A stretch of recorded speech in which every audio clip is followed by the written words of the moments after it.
Hey guys, welcome to another Star Wars adjacent podcast / discussion. We don't have a name for this yet, and I really wish I thought of one before I started talking. We're here to, I guess, discuss something that Rye brought to the table off the back of our previous discussion of Obi-Wan, particularly around Reva and the way that her character was written and utilized in the Obi-Wan TV series. So Rye, I might throw to you if you want to set us up with the general idea today. And I do want to say, just before we get started, if you're offended by this, that is fine. We would love to know your thoughts in the comments. Let's just try and keep it civilized. Rye, let's hear it. What's the pitch? What are we doing today?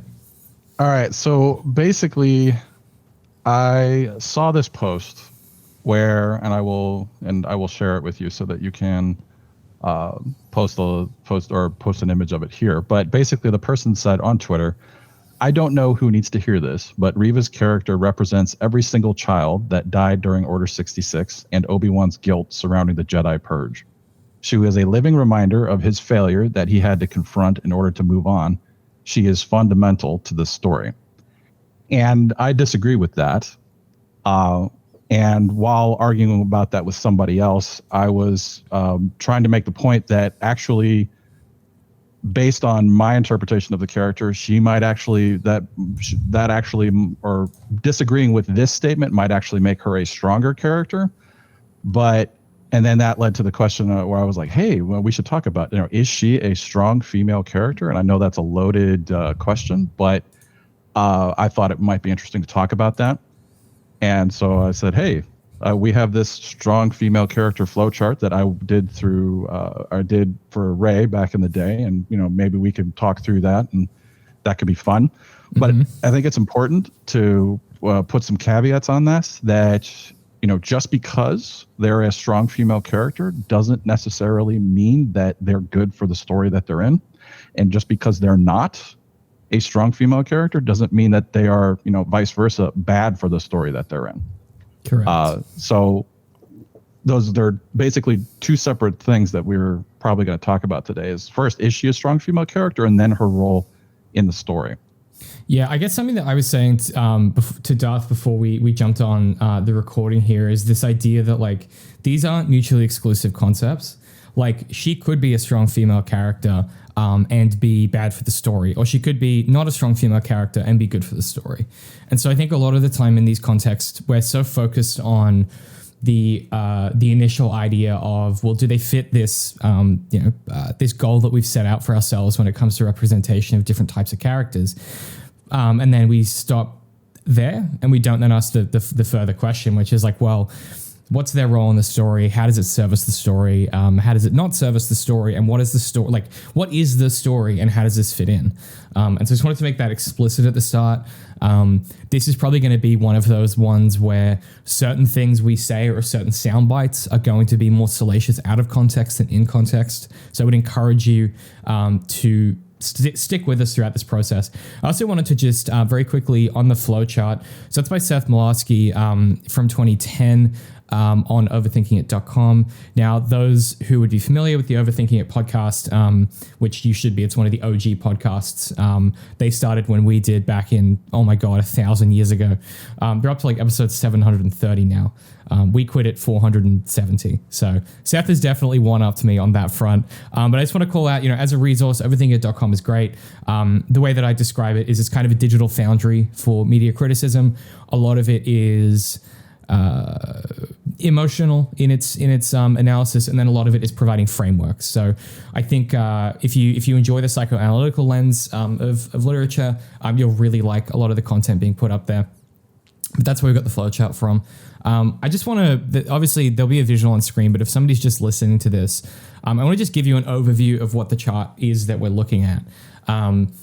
At a high level glance, essentially, it's sort of a mind map, right? It's a flow chart. You start at this big kind of purple pink hexagon, and then you have 5 core questions, which either send you down the strong female character route, and you've done it, or it sort of descends into this interconnected web of nightmarish questions that lead you to character archetypes like real doll, or damsel in distress, or perfect wife, or cutie badass, or badass Mary Sue is on there. Mary Sue's on there, which Rye discovered as he was recording his previous video.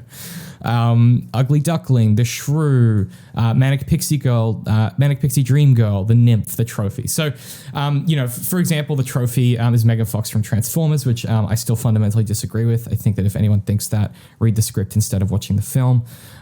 You've got things like Suffering Wife, which is, Marge from The Simpsons, The Noble Score, which is the female character from Avatar, the blue avatars.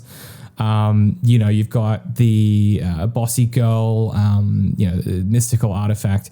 There is sort of, I guess what this chart attempts to do is take some of the work that Seth had done previously in his articles about likability in fiction, and then his articles about strong female characters, and try to visualize the theoretical framework that he's bringing to bear. Two things that are important about this. This is not a peer-reviewed, the original piece of work is not peer-reviewed. And this chart, Seth explicitly says this. He's like, this isn't gospel. This is just a guide. So if you disagree with the chart itself, that's totally fine. We're just using it as a mechanism for this discussion. So I was going to say, I was also going to say two things. The first one was what you said, this is by no means perfect, and there's plenty of ways that you could disagree with everything on here. But and the second thing is, just because they don't get all the way through the 5 questions to get to strong female character, does not make, like we said before, doesn't mean that they're a bad character. Like the example that I like to do is Azula is right there at the top as Girl Hitler, and I think Azula is a great character. Yeah. So it depends on their role in the story. I mean, you have one of the greatest cinematic characters of all time on there, Regina George, as the titular mean girl. So, there are characters in here that are absolutely phenomenal, but it doesn't necessarily make them a bad character if they fail those questions. You're right. I guess before we get started, Darth, can you tell us a bit about Reva as a character? Can you table set, I guess, who she is, I guess, to the story of Obi-Wan, and potentially anything larger than that we should be aware of from a Star Wars context? So where they went with this character was that she was one of the younglings who was training in the temple when Order 66 was issued, and Anakin was actually the one who came through the door with the troopers and killed all of her classmates around her, and in the midst of that he also stabbed her right through the stomach, and she faked dead, fell over, and in her words, she hid among the bodies and felt the bodies go cold around her. So this was a, let's say, 8-year-old, because she actually looks younger than Leia to me, who they said was 10. So maybe she was 8, maybe she was 6. I don't know. She was somewhere in that range. And just imagine that. And she had the foresight to know, I need to stay here and fake dead while she's feeling her friends go cold around her. That's the basis of her character. So there's so much potential for where they went with that story. And I'm not sure how well that actually plays out, but the entire point of her character in this show was that everything that she did from that point on, when she started training with the Inquisitors, and going around and hunting Jedi, everything that she did was to get close enough to Vader, who she knew was Anakin because she saw him at the temple, to get close enough in order that she could kill him and get revenge for her fallen friends, which happened, but she couldn't defeat Vader. And then she kind of emotionally broke towards the end of Kenobi, discovered that Anakin had kids, and then went off to try to kill his kids as revenge because she knew she wasn't strong enough to actually kill Anakin himself. So that was the arc that they took her on. She was supposed to be really emotionally broken, and it was supposed to be this quest that she was on to avenge her fallen classmates. So there was supposed to be something inherently noble about her character. Whether or not that actually played out on screen is something we can discuss, because I'm not quite sold on how her killing Jedi for 10 years straight, how did that pay homage to her dead Jedi friends? So she did what she had to do, man. You gotta do what you gotta do, man. It's war, baby.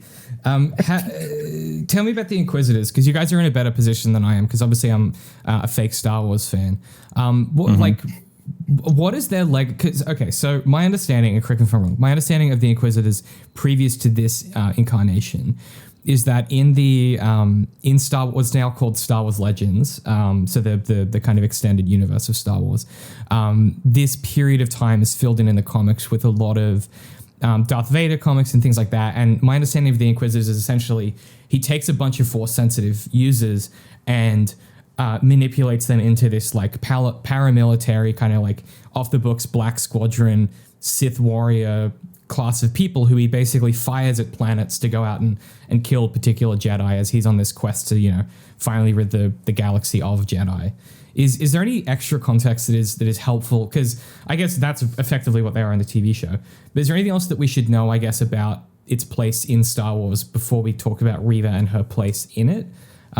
Is there anything else that you guys think is relevant to mention here? The only thing that I can think of was this was a way to get around the rule of two and have more bad guys who are, on the dark side of the Force. Got it. That makes sense. And look, because I think, correct me, Darth, they are dark side adepts. Yeah, but I also don't know how well the rule of two was actually upheld after Vader came on the scene. Like, I don't know. I don't remember ever reading anything about. There is a line Palpatine specifically in Clone Wars when Palpatine goes to confront Maul and what's his name, Savage Opress, where I'm pretty sure the line is like there can only be one or there can only be two, or something like that. Yeah, because basically Maul is like, I'm going to be a Sith Lord and Savage is going to be my apprentice, and then Palpatine shows up and like, no, you can't. Rule of two. That's me, buddy. He's trying to pit Maul against Savage. Even though but Maul was no longer his apprentice either. So I think at that point it was because Maul was coming for his throne, and Sidious was saying there can only be one, and it's me. You're not getting my throne. I'm not positive that that's the right reading, but well, I don't remember if it's there can only be one or there can only be two. Yeah. Would have been weird if he said there can only be three. And you're like, wait, what? Huh? Maybe Palpatine's just really bad at math. That's the three's a crowd, Maul. Three's a crowd. Three's a crowd. We can't be having. Maybe that's it. Maybe that's what Star Wars should have gone with. Three's a crowd. It's a much better rule than the rule of two. Well, I guess like the bottom line is of that particular scene. There is my understanding of it was that you can't as far as like the rule of two, you have master and apprentice, like the one who has it and the one who craves it, that thing, and. So that you can't. That's a problem when you have like Maul and Savage out there as well. You can't have that. Got it. Yeah. So I suppose just a table set where we'll get through these questions in a second and really get into them, and we'll extrapolate on what each of them mean because there are deeper questions than what's on the chart itself. Before I make another observation and then we talk about it, Darth, do we want to go through all five and then? Like absent where they take us, talk through all five separately and then follow the chart through? Is that the plan? Or do you want to just follow it from jump and see where it takes us? I think we follow it from the beginning and see where we go. Okay. Yeah, that makes sense. So I guess one last thing that I want to point out just on the table setting for this character is that when we're introduced to Reva, she is the third down in the chain of the Inquisitors. She's clearly sort of craving some kind of superiority. We're unclear why. And we kind of find her on the kind of obsessive hunt for Obi-Wan in a certain sense, and trying to hide that quite poorly because all Sith seem incapable of nuance. So that's kind of like our general table setting. Do you want to talk us through the first question, Rye? Sure. So the first question is, can she carry her own story? And my understanding of this question is, does the character have goals, and do they pursue them through the plot? Do they serve the plot or do they serve themselves? And it's what we're looking for there is, do they do the things that they do in the show or in the story because that's what they want to do, or because that's what the plot needs them to do? And so when you have their goals aligned, like, for instance, she wants Obi-Wan because she wants, that's going to get her to Vader and everything. So she's motivated to, whatever. Or I guess another way of thinking about this is, what would they be doing if the protagonist didn't want to do X?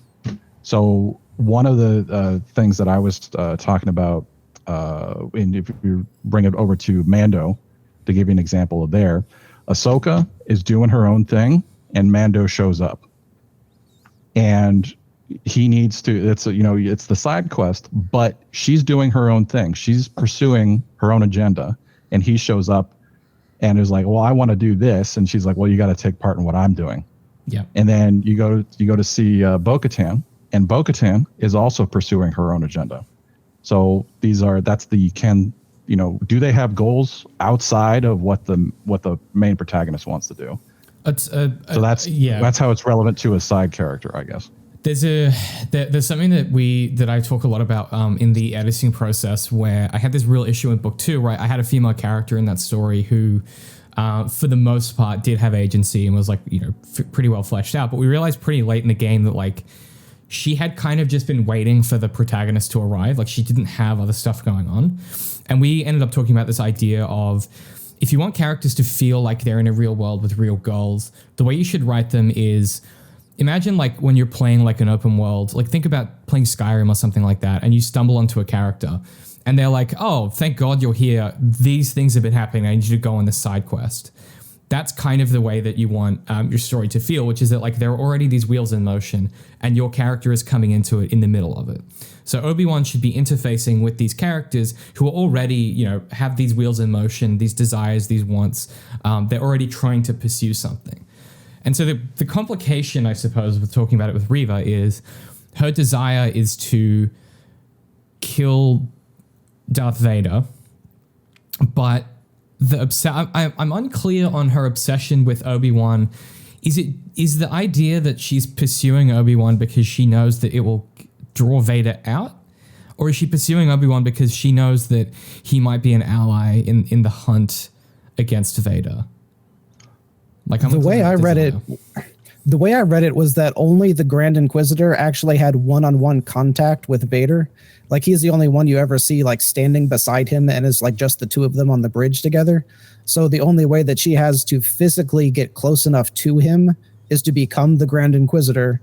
And the only way to do something grand enough to become the Grand Inquisitor is to capture Kenobi, who is the most hated person of Vader.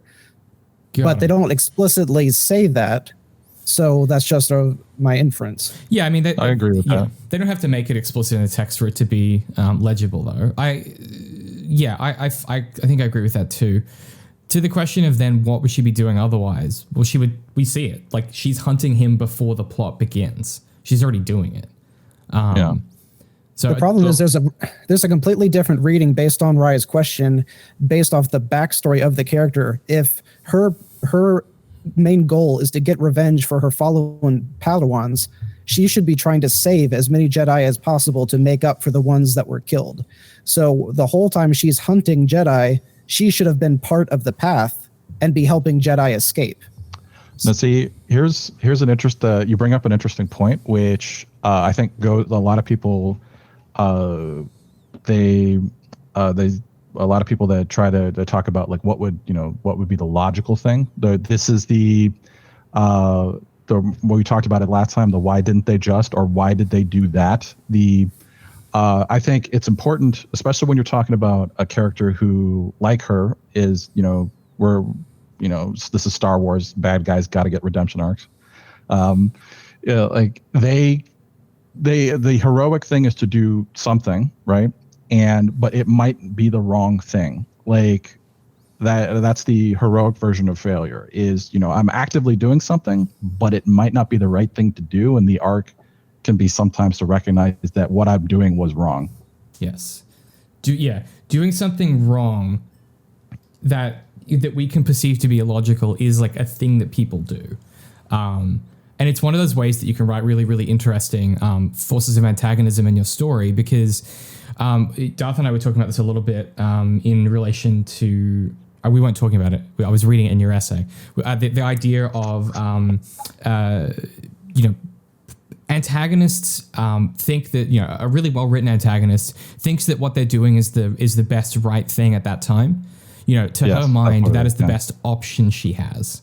And so, yes, it is illogical in a certain sense, because killing Jedi is not a good way to make up for all of the Jedi that were killed. But if you're in this deep state of trauma from your childhood and this rich emotionality that is informing a lot of your actions, you're going to pick the first option available to you that you think is going to get you to the goal that you've determined. Similar to like, you know, the way that we see some of Kylo Ren's character in that first film that he's in, where like, you know, he kills that guy at the start instead of mind reading his brain because he's in a state of like, you know, he's deeply emotional. He's not making good choices. And I think it's important to make that delineation between what is something that we can obviously look at from, you know, our perspective as non-textual. We're not characters in a story. We can look at it from a paratextual perspective and say that seems dumb, but to the character, it's the best option they have. And so I guess to my mind, I think the answer is like, can she carry a story on her own? Yes. She has her own story happening here. Is going to be my suggestion for that one, unless either of you object particularly strongly. So another, well, let me say first of all that I do agree that I think she does carry her own story. But another way to think about that is, I forget where I read this, but it was something about like protagonists, and it's like, how do protagonists protag? And it's they drive the story, right? And I think I talked about this in where I was talking about The Force Awakens, where I was saying Rey doesn't do that.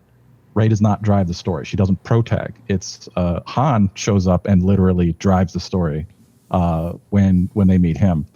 And even at the end, where you get to the resolution there, and or the resolution on Starkiller Base, it's not her that says, you know, we need to go blow that up because the Resistance needs our help. It's him. He says that because he's the one who's pushing the story. So the antagonist can do that as well. And that's what she's doing, is that she's the one who's like creating things. She's making the situations happen. She's the one who's actively doing something. And you know, like you have that switch for as the protagonist from the begin the story reactive, and then they go to, and on the back end they're more active, but which, I mean, he does that. But yeah, so I would say the answer is yes, and that she is driving the story. She's the one who's making things happen in the beginning. Another useful tool, I think this comes to us per Dan Harmon, I think, is protagonists either enact change on the world or they enact change in themselves. And both of those things will move the story. And if a character isn't doing that, then they're not a force of protagonism in that part of the story. And not every character has to be. You know, one of the greatest examples that I really like is Captain Christian when he talks about Spider-Man. One of the things that made really early Spider-Man comics fascinating is that Peter Parker didn't really change, but he changed the world around him in meaningful ways. And he enacted change on those around him in really interesting ways. Obviously, we see that character and the version that we have in the populace now is much more aligned with our kind of contemporary protagonists, where we want to see your Captain America arc of your growth and your change and your developing of empathy and all that stuff. But it's, you know, those early comics are great, and it's proof that like the character doesn't have to necessarily change. They can enact change on others or in the world. I think that's called the flat arc, right? Yeah, exactly. And I love that. Yeah, there's some really, really great protagonist stories that do that. Ted Lasso, I think, is a flat arc. Yeah. One could argue kind of Sam from Lord of the Rings. There's a book that someone wrote about that, which is really, really great. And have you heard Tolkien's response to why didn't they take the Eagles? Because then there wouldn't be a story, right? She was like, it was a really long-worded thing. He's like, well, blah, blah, blah, and this and that. Like and everything. A long reason, what I tell them is shut up. Yeah. Dumb, goofy. All right. So are we all in, does the consensus yes on that first question? Yeah. Yes, she can carry her own story. Next question, Ryan. Okay. All right. Next question. Is she three-dimensional? We talked about this on the last show that we did. But I'll just say the same example that I used before is the first one. As the question, is she three-dimensional? When we're talking about the different dimensions of character, the first dimension is, you know, are they a good or a bad character? They're a good character that does good things, or they're a bad character that does bad things. And then the second dimension is, do we know something about them? They're a bad. I gave a terrible example, but like they're a bad guy that does bad things and they like cheese, and that's two dimensions to the character. And then the third dimension is they're a bad guy that does bad things. They like cheese, and we know why they're doing the bad things that they do. Mm-hmm. And we understand. We know, if we know and understand that, then every decision and choice and action that they take through the story is, you understand what motivates them and what gets them out of bed in the morning. Mm-hmm. So then, I mean, we obviously kind of we're able to table set it pretty easily before. Like we know why she's. So we were kind of alluding to it before, and I want to break that discussion out into a bit more depth. But we've kind of started discussing why she's doing these things. Now, to Darth's point before, whether her decisions are logical or not, I think what's fascinating about a character like Reva is that I think if the Dark Lord of the Sith came into my kindergarten and murdered my classmates and stabbed me through the chest and then recruited me into his service as an evil warrior, I might come out of it pretty fucked up. Like I might have some issues maybe. And so like, is she a bad character? Yeah, maybe. Is she good or bad? She's presented as bad. Is she doing bad things? Yeah, she's doing hella bad things. She's assassinating Jedi. Why is she doing it? Because she's trying to work through this trauma and trying to find some kind of closure to this thing that happened to her, and is doing it through like the worst possible means, right? It's the best of, it's one of the choices that Sean Coyne talks about, which is, the best of bad options choice, where some stories will be your choice between, infinitely comparable good or your best of bad choices. And this is best of bad choices where there are no good options for Reva here in what she could do to make this better. Because if she goes with the path, then she makes herself a target and is more likely to draw attention to herself and then fail in her goal. But if she aligns herself with Vader, she has to do bad things in the greater service of good. And so I think, at least to my mind, there's a lot of rich emotionality in this character that we get access to.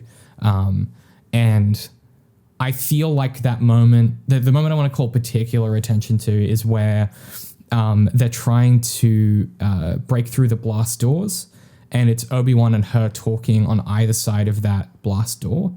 That scene for me is when I really went, this is a character who is like fully independent of the story that's happening here in her like emotional journey. Like she's working through some entire other stuff than Obi-Wan is. And yes, there is some rhyming and echoing, which we'll talk a little bit about later, as far as sort of the, Obi-Wan's guilt and his confrontation of Vader and things like that. But certainly to my mind, like she ticks a lot of boxes in this category. Darth? Yeah, something that they only really hinted at that would have given her character way more depth was there was one line where one of the villains says to her, "You are the least of us." And that was an explanation as to why she is trying so hard to get Kenobi, because she is the very bottom of the barrel as far as the bad guys goes. So her chances of getting up to be Grand Inquisitor are like zero. And my interpretation of that, usually when it's a Force user and someone says you're the least, that means that your literal connection to the Force is not as strong. So you're not as great of a warrior. You're not as strong with the Force. At least in the old books, there were like really varying degrees of Force power. And I think even Obi-Wan was supposed to, in the old books, like he was not supposed to be a particularly strong person with the Force. He just had like barely adequate levels of midichlorians or whatever you want to call it. But the reason that explanation didn't track with how they built her character was that she didn't physically act like the least of them. Like if you're supposed to read that line in the way that saying she's the least skilled Inquisitor or she's the least powerful Inquisitor, like the parkour scene where she's running on the roof, she looks entirely competent when she's knocking stuff over and she is running, and in every fight scene that she's in, I mean, yeah, Vader beats her, but she looks extremely competent. Like saying that she's the least of them and then having her look like she's the best of them just doesn't really track. And if they had consistently shown her to be weaker, then her anger would have made a whole lot more sense, because you could see inferiority. Yeah.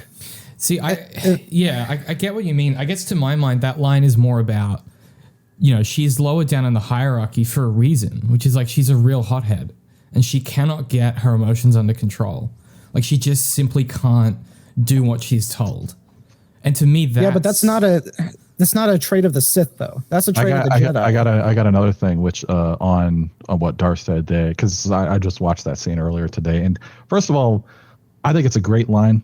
But I recognize a lot of situations where it's like, this is a great line. Doesn't work in the writer's story, but great line, And that's what a lot of my writing was, where I could create like a great line and then have no idea what story to put it in. Anyways, so because it's a great line because you were the least of us, and then you came from and we found you in the gutter, etc. And then when she stabs him, and who's in the gutter now? Which such a good line. Yeah, so call back, and the issue that hadn't occurred to me before Darth brought it up was that why would these this is sort of like a classist thing? Why would that matter to these people, especially to Vader, who we know where he came from? Why would that matter to him? Clearly it matters to the Grand Inquisitor, but why would that matter to Vader? And because they're his boys, right? Like the Inquisition is they're his guys. Like he started this whole thing. It's not like Palpatine isn't out here being like, you need to start an Inquisition for. Like Vader's the one doing it. Is my understanding. Hunting down the Jedi, yeah. Yeah. Neat hobby, Vader. It's a really interesting point. Is like, why is she lesser than?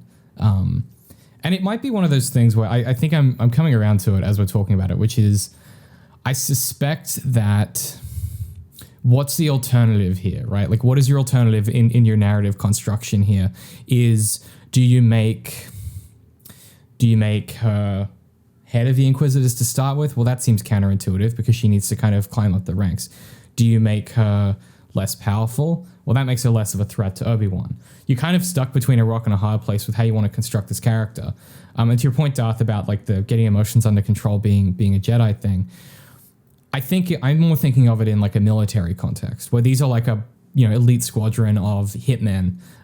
If you're constantly losing your mind and getting too angry, you're not going to be particularly efficient at this task. And yes, I know anger is a strength that is for the dark side, but I'm thinking as an organization, if you think of the Inquisitors as a small business, if you will, someone constantly getting way too angry during business negotiations is going to cause you some issues, right? And so that was my take on it, but I'm also not reading it through the facsimile of the Jedi and the Sith. I'm just kind of looking at it as a story by itself. And so presented in that context, I completely agree with what you're saying. I think the second brother even says that to her. This was the scene, I think, right when she chops off a pedestrian's hand and then threatens to kill Owen, and then second brother drags her aside and says you're being too impulsive or something like that. So I mean that fits exactly with what you're saying, but I mean that's how her character is introduced, right? In the very first scene where we meet them, where the Grand Inquisitor is making a speech and he's slow cooking the scene and everything, and she just throws a knife at the guy. Yeah. And I think doesn't he chew her out right then for being or no, he's like, you need to stop this. Is he chew her out for being obsessed with Obi-Wan or for flying off the handle too quickly? Obi-Wan's later. This is flying off the handle, I believe. Okay. Yeah. I think the Jedi gets away. Yeah, and I think he says one line about her being too impulsive, and then she says we should be out hunting bigger prey, and then he says you need to get over your fascination with Kenobi. Okay. Yeah. So yeah, I would subscribe to the idea that she's the least of them because of her inability to, keep things on a low simmer. She can't see the bigger picture for what it is, and she's currently failing to realize what she is? She's the cop who beats up the suspect, or makes the impulsive decision, failing to see the bigger picture because they're so they're hot-headed, right? She's the hot-headed rookie, is I guess her archetype in this organization. If hot-headed rookies were murdering innocent people in Jedi. We're kind of answering the fourth question here, but does anybody have any other points on the three-dimensionality of the character? I would go towards yes. I'm thinking yes. Darth. I really want to say no because it's like the hints are there, but I don't know if it really gives you a fully fleshed out 3D character. Like, I mean, yeah, the stuff with her backstory is nice, and the stuff we're picking apart about her personality and being over impulsive and all that stuff is nice. But she still feels like a mystery box to me. You don't feel that by the end of it, when she flies off the handle and chases down Luke and then like completely breaks down as a human being, like for me that was such a like that was I thought that was so a brilliant rendering of the kind of person that would end up in this situation. Like I just felt that was so well earned. You know. Let me put it a little bit differently. Do you think that she lacks the third dimension because you don't know or understand the why of her character, or because you don't think the why is that good? Because I would lean towards the why is not that good. Yeah, I'd probably agree with that, because it's like what David just said.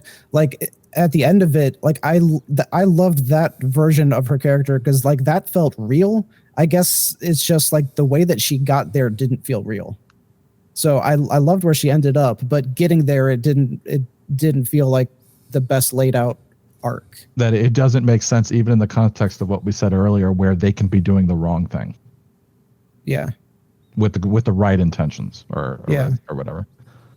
So yes. So we have two yeses. Do we have a yes or a no? I feel like I'm being peer pressured into a yes because I'm 50-50. It's well, fine. you could say no, but it's 2-1. So we're gonna go with yes. And plus, I think the next one is gonna not matter anyway. So don't worry about it. It's like, do you strenuously object? All right, not strenuously, no. All right, so if we go with yes, does she represent an idea? And this is a very complicated question. Can you? This is the one that I think I struggled with the most when I was trying to understand like how everything works on here. But like the best way that I've found to answer this question is, can you sum up this character in one word? Mm-hmm. Revenge. I was also thinking vengeance. Some big Batman fans out here. Yeah. I mean, she does represent revenge. Darth, can you not Darth, right? Can you reread that comment that you had earlier? What did they say that she represented? Oh, this is I don't need to hear this, but Reva's character represents every single child that died during Order 66 and Obi-Wan's guilt surrounding the Jedi Purge. Represents his guilt. So I can go into why I disagree with that. Yeah, I'd love to hear. Well, yeah, I mean, I've already thought of a few reasons, but yeah, I'd love to hear your take on that. That's a really interesting. So interpretation. My disagreement with this is, firstly, that she is like with she's fundamental to this story, and to me, she is only fundamental insofar as she is the one that kidnaps Leia, and that is the end of her fundamentality to the story. We can save most of this for the second part, which is the role in the story, etc. But the character that Obi-Wan has to confront, the guilt, the embodiment of that guilt, is Vader, and that we see that from the very beginning, where he feels guilty about what happened to Anakin. You have Owen showing up, the reflection character, saying, like he did with his father. She, pokes him, and it was like, oh, you didn't know he was still alive, or whatever. And then he shows up, and it's basically that's the character that he has to confront, like Vader talked about, or not Vader, Darth, first name. Like Darth talked about last time, how the "it's not your fault" scene. And that's what Obi-Wan needs to hear to move on. Like I watched that scene again, even though it didn't have anything to do with Reva, but I watched that scene again today, and oh my god, it's really good. It's so fucking good. Makes me mad how good it is. Like Ewan McGregor just kills that scene. She's acting the shit out of it. It's so good. Yeah. But yeah, like that, like his journey is to, deal with his guilt Anakin, not what Anakin did at the Jedi Temple and the younglings. Like that comes up for about 2 seconds when they're talking through the door. And she's like, well, why weren't you there, or why didn't you do anything? And he's like, well, I was off, getting shot at by Commander Cody or whatever. Yeah. And I mean, he redresses those mistakes in A New Hope, right? Like he becomes an active participant again in A New Hope by choosing to take Luke on the path effectively. That doesn't come up for years, right? He and I would say too that it seems like an odd connection because Reva is so active in her placement. I guess like semiotically, she's very active in her pursuit of revenge, whereas Obi-Wan is sitting on his hands for 10 years. Like I think the comparison is even just at a fundamental level, it's maybe misinterpreting what representation is, like in a thematic and I guess like phenomenological sense at the very least. Like well, I think it's the problem with what they say here. She represents every single child that died during Order 66 and Obi-Wan's guilt surrounding the Jedi Purge. Is that this is something that is, obvious, probably, or maybe obviously, but probably he feels a little bit guilty about. I would imagine he feels a little bit guilty about like what happened and everything. But oh crap, where was I going with that? I completely went off the rails. No. Yeah, that's something that he feels a little bit guilty about, but it's not the thing or the guilt that he needs to overcome in this story. Yeah. Yeah. And like a huge reason that statement that they made doesn't work is that Anakin did not wipe out the Jedi. Like this is a misinterpretation that I see all the time, that Anakin's downfall had very little to do with the Jedi being wiped out. Like he helped, but Sidious had an army. The army killed the Jedi. Anakin just helped. So it did not matter. Obi-Wan's failure with Anakin, whether or not it was his fault or not, that did not cause the downfall of the Jedi and the downfall of democracy. That was just this little side quest that was happening at the same time. So saying that Obi-Wan was responsible, that Reva was the embodiment of all of the kids that Obi-Wan was responsible for killing, that doesn't track logically with the actual story. And even emotionally. Side note, Plo Koon's death hits so much harder after you watch the Clone Wars. Yo, Plo's bros, man. Plo gets done so dirty in that fucking film. We're just clones, sir. Not to me. Yeah, God. Great line. Clone Wars is so good. Another great line. I was going to say crap, what was I going to say? I was going to say something about the emotionality of... No, it's gone. Cool. Awesome. Oh, yeah. The Order 66, the Fall of the Jedi, you're right. That's Palpatine. Palpatine is making that happen and uses it as a catalyst to turn Anakin. Anakin is not the arbiter of that decision. He is a victim of that decision in a certain sense, where it's, Palpatine uses it to manipulate him and push him further across the line. And I'm just even talking practically is the way that I've always thought about it. It's like at most Anakin killed a dozen Jedi or something, he physically was not the reason that the entire Jedi Order fell. But he is frequently, when you talk about the fall of the Jedi, they say it's because Anakin turned to the dark side. No, that really had nothing to do. He's not even like a missing piece in Palpatine's plan. No, he's just a weird side benefit. Order 66 works entirely without that. Yeah, that's something I'll do an essay on eventually. The most important role that Anakin does is not storming the Jedi Temple. The most important thing that he does for Order 66 is telling, what's Samuel L. Jackson's character's name? Mace Windu, a Sith Lord, because he's the one who tells him, right? Yeah. Which prompts them to go, and then we have the Jedi are taken over. So that's the most important thing that he does, is to actually get the Mace to go there. Mm. Yeah, well, he's just a pawn in this larger game of weird Sheev Palpatine chess, the most chaotic person on the fucking planet, man. Watching him in Clone Wars is just so crazy. I suppose that it's also important that he shows up and saves Palpatine, but Palpatine could have definitely won that fight, I reckon. Yeah. So I guess back to, oh god, don't at me in the comments. I don't want to hear about it. Did you guys do that one scene? I don't remember. We did. Not yet. No, we did. That was the first one we did. Oh yeah, Mace yeah. Out the Windu, remember? Yeah. We did. Yeah, that's right. Mace Out the Windu. Yeah, which I thought was a very good title. Back to, I think we got really off. Yeah, should we talk about Reva? Yeah. The does she represent an idea? I'm disappointed. I thought, when I briefly thought about this earlier, I was like, I think she goes through all 5 of these questions, but I thought that before I went back and rewatched her scenes in the show, and I was like, vengeance. Yeah. Like, this is that's her basic thing, is that she is so blinded by vengeance that she doesn't realize what she's doing is the wrong thing until she's standing over Luke. Yeah.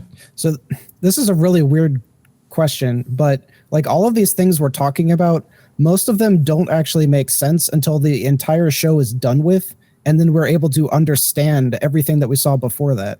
So does it matter that the character doesn't seem good until the very end, and then you understand everything that came before it? No, I mean, that's I think it works better in a movie when you're not, either in a movie or on a Netflix show, where it's not like, where you're not sitting with a character for a month and a half going, why is she doing that? And this was supposed to be a film. So they took a film script and they split it into a series of TV episodes. Side note, have you guys seen the Patterson cut yet?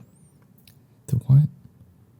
So somebody sat down and cut this into a 2.5-hour movie. God. Okay, I gotta watch that. But that's great. I will link that to you. I'm about, unfortunately, I wanted to watch that because I was like, well, forget what we're talking about today. I want to talk about this. But I didn't manage to finish it, so we could talk about that some other time. But it's, I could definitely see some of the cuts that they've made so far. And it's interesting. I'm interested to see how it works. I mean, editing is really hard. I was saying this to Darth. Anytime like a Star Wars fan project trailer comes out, the first thing I look at is like, do they know how to edit content? And the answer is almost always no.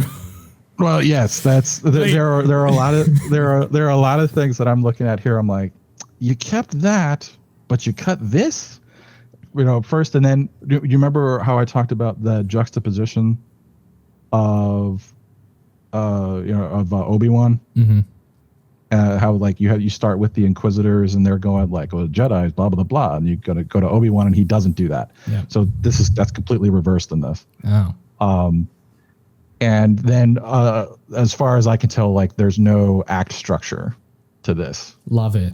Or at least it's not done very well. But yeah, I haven't seen the whole thing yet. So. Okay. Well, don't at us if you like fan stuff. I think fan stuff is great. I just think it's a really interesting part of the internet. But the original Darth's original question was, can it be okay to recontextualize? Because that's what it would be, right? You recontextualize everything that came before, and you go, oh, that makes sense. So my answer to that is almost universally yes. But it depends. My big caveat to that is it depends on how interesting of a recontextualization that is and can be over time. Something that how big a payoff it is. Yeah, and how big of a payoff, right? I've been arguing about this a lot on A Method to the Madness, which I guest on periodically. If you haven't listened to it, amttm.com.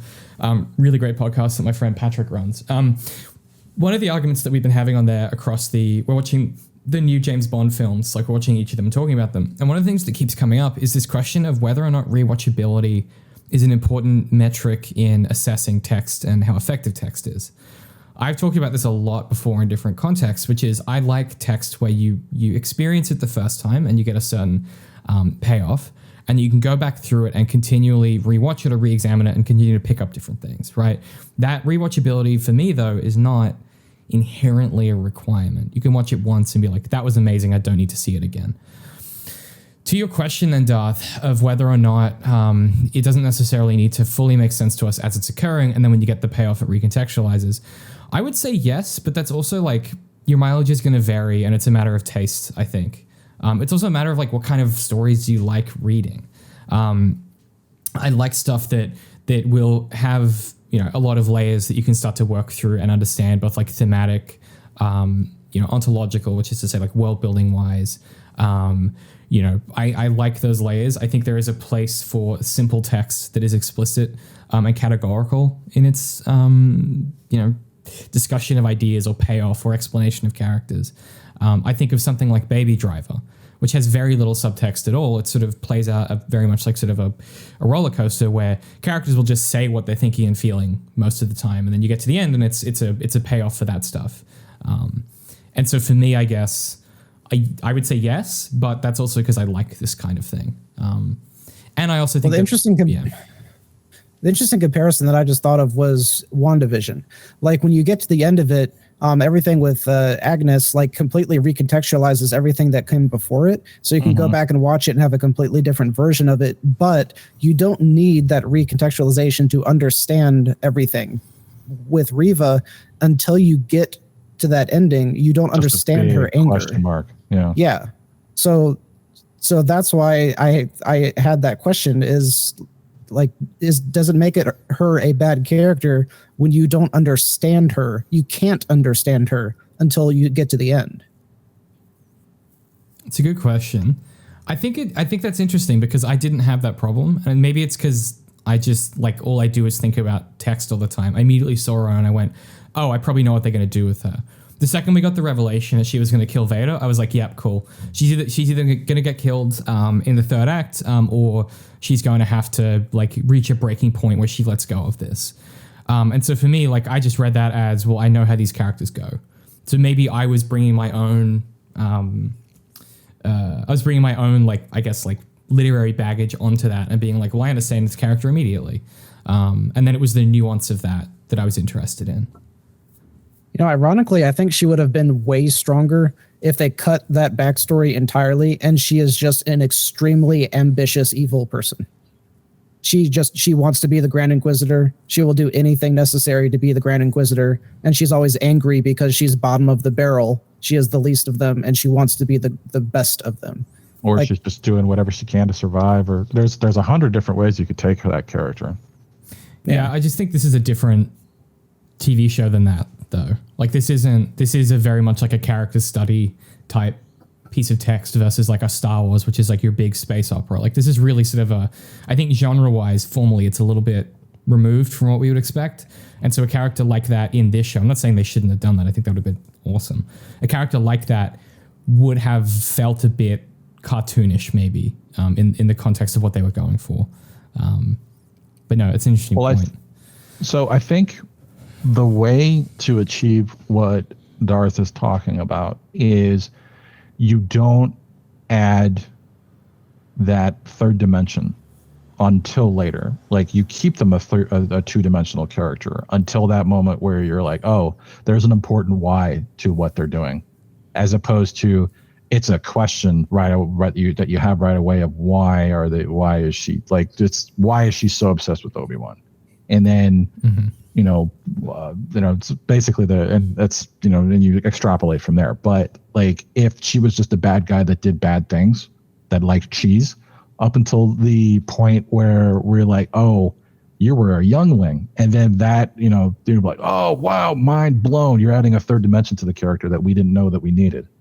And you could have done that when Vader strikes her down, and that would have been like, whoa, like it would have just been like, what the hell, and like what's going to happen next? She's dead. What does all this mean? Like you would have had that revelation. So I think, again, going to Darth's question, I think if you don't have the question there of why are they doing what they're doing, it's a lot more effective to do that. And if you are going to leave that question out there for such a long time, then the payoff has to be massive. Yeah. And to me, I don't think it was in this particular case. I was like, really? Yeah. But going back to the original question that we're on, does she represent an idea? Yeah, I think we all agreed on that, right? Yeah. Yeah, I think that's a yes. I'm disappointed. I thought she was going to go all the way through. I know. I was rooting for her as well. Because the other questions she does, like, does she have any flaws? We already talked about that. She's impulsive, and is she killed before the third act? No. Although, apparently in the new cut she is. Okay. But yeah, so anyway, so the answer to that is no. So moving on to unless we had anything else on that, we can move on to the next question. No, I think, well, that brings us down the chart. Wait, wasn't that one, does she represent what you said? We said yes. That was the revenge one, right? Yeah. Just does she represent an idea? You said revenge. I said vengeance. Yeah. So that answer was yes, right? Yeah. So she falls off the strong female character track. Yeah. Oh, okay. I thought that would put her. Wait, how does that make her fall off of it? Because isn't that a good thing that she has this? No, she represents an idea. No. Because this is something that Tolkien talked about a lot, which is the idea of analogy in story, and the notion that the second that a character can be analogized to an idea or a concept, you basically lose an inherent sense of interiority, which is to say, like, think about Shakespeare, right? That's the easiest example. Think about Macbeth, where you've got two characters who represent different values. You've got Macbeth and you have Macduff. And Macbeth is obviously influenced by the witches and Lady Macbeth. Lady Macbeth and the witches, Lady Macbeth, in the absence of the witches, is her own character with her own interiority, and like is really complicated and really just, there's a lot going on. Macbeth just represents ambition, and so he ends up losing a lot of his nuance and agency. And then equally, Macduff represents nobility and the earth, and so he loses a lot of his agency and interiority. What you want to do is have a character who participates in the story and maybe has a few different traits that are representative of different things. But the second it's one thing, you're basically saying, like, well, their character represents revenge, is another way of saying their character is on a predetermined track that we can immediately, like, pick up on. That's why, like I was saying before, the second that she was like, yo, I'm out here to kill Vader, I immediately went, okay, cool. I know your entire motivation. I know where your arc's going to crescendo, and I know how you're going to fall off of it. Because very often people don't do surprising things with it. So you want someone to represent one idea. You want them to have a series of ideas that their actions or things represent that are kind of at odds with each other. You want someone that represents revenge, but also like serenity maybe, or you want someone that represents ambition and compassion, and those two things should be in, if not in direct conflict with each other, then at least create friction, which generates interiority, which generates growth and change. And so not having that, you kind of just have like an anime character, effectively, think of like a what's the show and jump style anime characters, like they just sort of they don't often get that interiority until they've been in the show for like 300 episodes. So does the fact that she spares Luke not do that?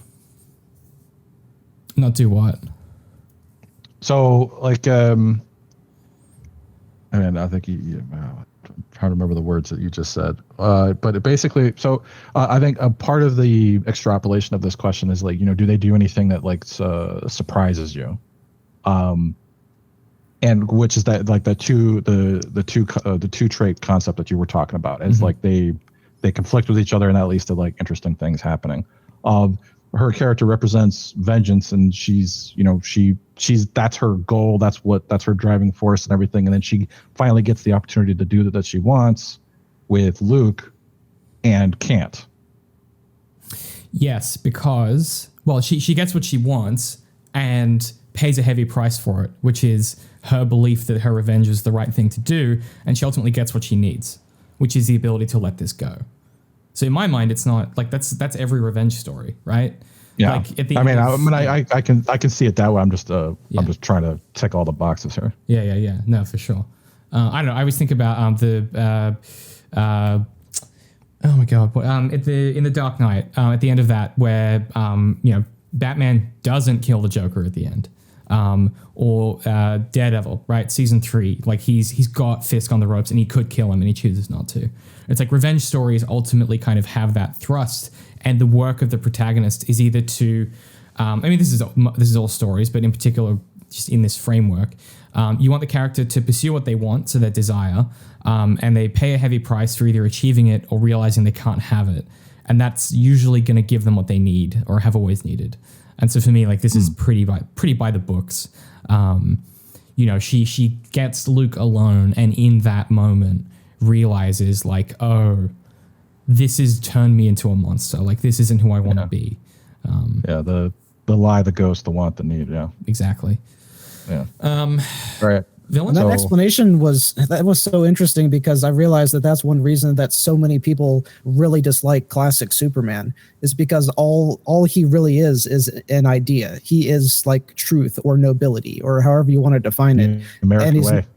Yeah. And he's nothing more than that. It's like and that's why a lot of people don't like him, is because he's not going to do anything ever off of the books. You could exactly see his plot line. He's never going to have a character arc, because nobility doesn't change. Noble is always noble, and so that's why it's the best Superman stories are Superman of Tomorrow and All Star Superman, where it examines the consequence of that.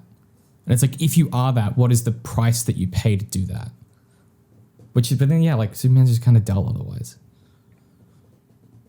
But that was just so interesting, because I would have initially argued that having someone represent an idea or a thought could be a really good thing. But I'm learning. Hey, I'm gonna make you into an academic one day, Darth. Don't you worry about that. You're not gonna be able to enjoy anything. You're gonna sit through everything and pick it apart.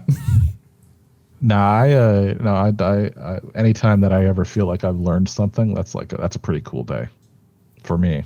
Yeah. So yeah, does she represent an idea? I'm voting for yes. Yeah. Yes. Yep. Okay. So if she does represent an idea, then she's no longer on the strong female character line, which, like as we said before, doesn't necessarily make her a bad character. Depends on the story that she's in. Is she a villain? Yes, she has a red lightsaber. I think that's a pretty clear indicator. She's a bad guy. Yeah. That likes cheese. Is she sexualized? No, I don't think so. Not at all. It's Star Wars. I would also say no. Yeah, I think no one has genitals in Star Wars. She's made her outfit, I feel, is made to make her look badass, and it's not like sexy boob armor or anything like that. It's like she's gonna step on you and stab you through the chest armor. Like, it's fucking sick as hell. Well, some people are into that, Listen, David, you said it's Star Wars. Like, Star Wars has not done that stuff historically, and there's like Princess Leia slave bikini. Just yeah. Was it Ayla? Is it Ayla? Is it Ayla Sakura? Who am I thinking of? I know the name, but it's not popping into my head. But I mean, there's a lot of stuff like half of Natalie Portman's costume getting torn off just so we could. Oh God! I swear, there's no other reason aside from just. I forgot that Lucas made Star Wars films. For a minute. There's no underwear in space. Oh, that makes me want to put my skin on Inside Out. Icky, Lucas. All right. Yeah. So have you not heard that? Have you not heard that quote before? I have. It just makes me want to die every time. Awful. So is she sexualized? No. Okay. Is she over 35? No, I don't think so. I don't think so. Because remember, this is 10 years after Order 66. Oh, yeah, she'd be like 25 or something. Yeah. She's supposed to be like 14 or something. Well, yeah. Depending on. She's not more than like 25. Yeah. Yeah. I would agree with that. Yeah. So over 35, no. Is the protagonist male or female? Male. Obi-Wan's the protagonist, right? Yeah. And does she hate men? No. I think she hates everyone. She hates everyone. Yeah, so no. that's all right. She hates everyone equally. Yeah. My kind of gal. Does she hate men? No. Does she want to be involved with the protagonist? Involved. I think that means romantically. Oh, no. She wants to kill him. Yeah. Which is crazy, because have you seen Ewan McGregor? Like, what are we doing?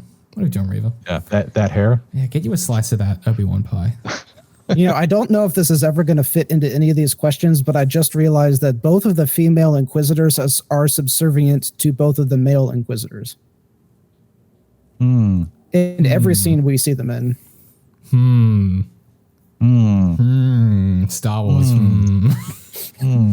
Get woke. Get woke. I was saying to Darth before this that it drives me to no end that people people keep claiming that Star Wars is like woke and like, you know, full of like SJW politics and stuff. And I was saying that, like, I think I said this last episode. I say this all the time, but like it both overrepresents what Disney is doing with their representation and just like is really insulting to anyone that isn't a straight white guy. Cause it's like, they're not even trying. Like anyway, they should be. I'm just saying we need more politics in our Star Wars. You reminded me of a quote that we need to talk about later on. Okay. That Darth brought up. But let's see. Yeah, does she want to be involved with the protagonist? No, right? Mm-hmm. Okay. Is she annoying? No. I think you could make an argument that maybe if you didn't like the character, you go like, yeah, she is annoying, but I don't think she's written to be annoying. Yeah, like she's not textually like an irritant.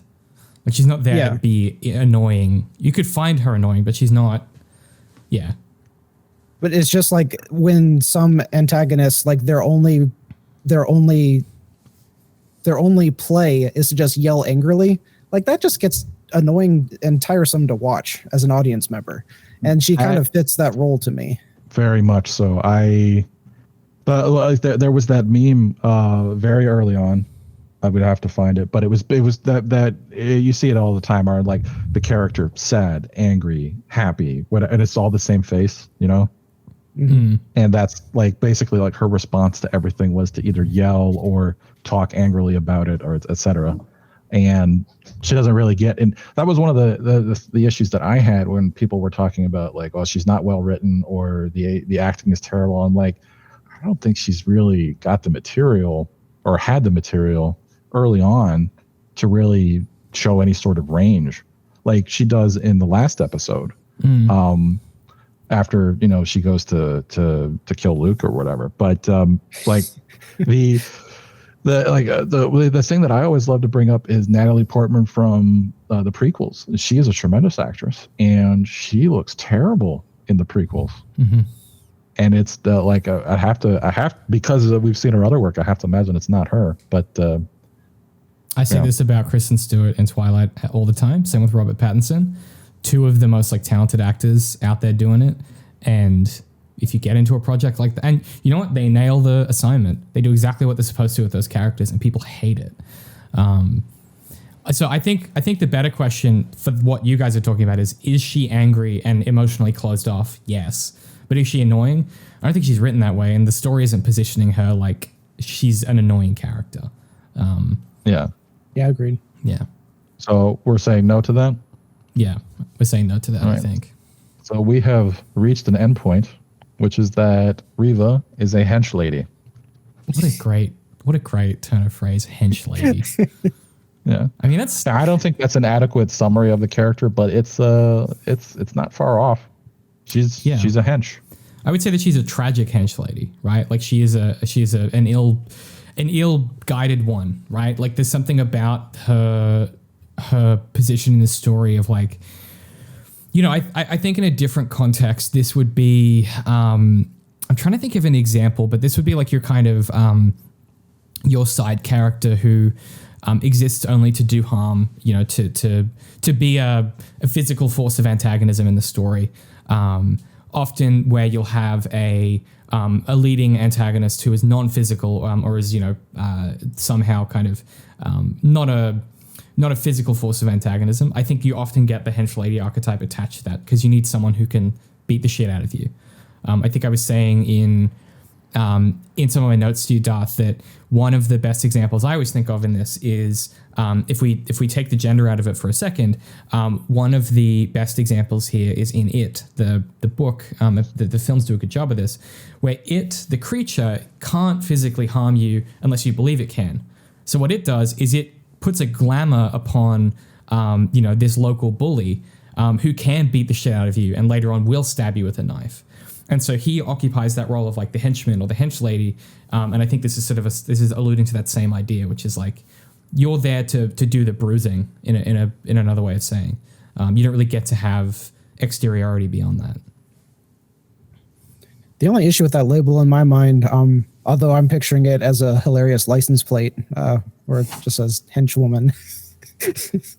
But the only issue with that in my mind is that like henchmen are so frequently, like they're not even named characters. They never have dialogue. They're just people that go off and do stuff. And like Rye had said several times, like she drives the plot, and she drives it way more than you initially see, because like she's the reason that Leia was kidnapped. She's the reason that Obi-Wan goes from point A to point B. She's the one that puts the tracker on Leia's robot so they're able to track them later. So she literally is the person that pushes them from every single, major plot point to the next major plot point. So that's way more involved than a normal like henchman type character traditionally is. So I don't know if there's like a henchman prime or something like that. See, I feel that it's an inadequate description of the character. Like we said at the beginning, this whole chart is not perfect, but I feel it's an inadequate description of the character because which directly relates to the second half of what we wanted to talk about, which was their role in the story. And I think that's why the answer to that question, which I already have some ideas there, is partly why I feel that this is inadequate description of the character. Mm-hmm. So unless anybody else has anything on that, do you want to move on to the? No, I think let's talk about the let's talk about the nuancy bit now that we've spent an hour making people angry. I think we've done okay. I mean, well, if everybody's angry, then we've been fair. So true. If everyone hates you, it means you did a good job. I'm always saying that. Yeah, you were unbiased. Yeah, I told David before we started that just like looking on YouTube, it's like 50-50 videos that say Reva is amazing, and the other half say that she's the worst character ever. Yeah, there's nothing left for the middle. It sucks. Yeah, and that's where we come in, baby. Tepid defensive things that we kind of don't quite believe in. Hell yeah. Yeah, we're here to represent the crowd. Put that on the t-shirt. Yeah, so the thing that I wanted to talk about as far as like their role in the story is, and going back to that original quote that started this whole train of thought, which is that she is fundamental to the story. I actually said to the person that I was arguing with, I'm like, she is not fundamental, or she is only fundamental to Obi-Wan's story in that she's the one that kidnaps Leia. And like Darth just said, she also pushes the plot forward after that, but she doesn't necessarily have to be the one to do that. She's not once Vader is brought into the story, she is surplus to requirements. And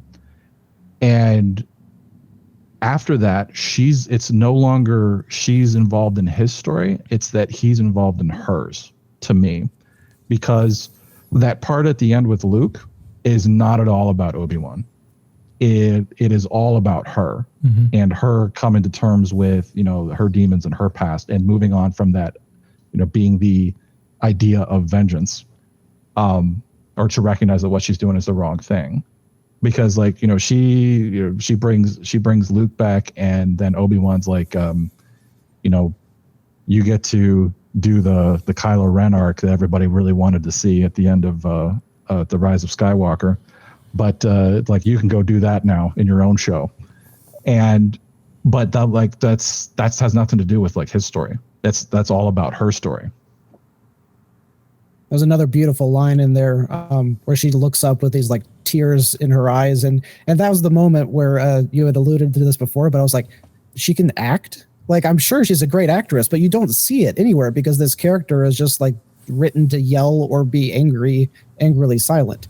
And then she has this beautiful acting bit right at the end where she's just falling to pieces, and she looks up at Obi-Wan and says, "Have I become him? Have I become Anakin?" Oh, it's just that was a beautiful, beautiful line. So good. Man, I love this TV show. It's really good. I guess to add another layer to that, like it is interesting how, we get obviously Obi-Wan kind of resolving his piece there with Vader, and then we sort of get the coda of him, like you say, interacting with her story at the end there. And so to that question of like whether it's fundamental to the story, I think it really depends on like how you view like what a what a text story is. Like, is it the critical path, right?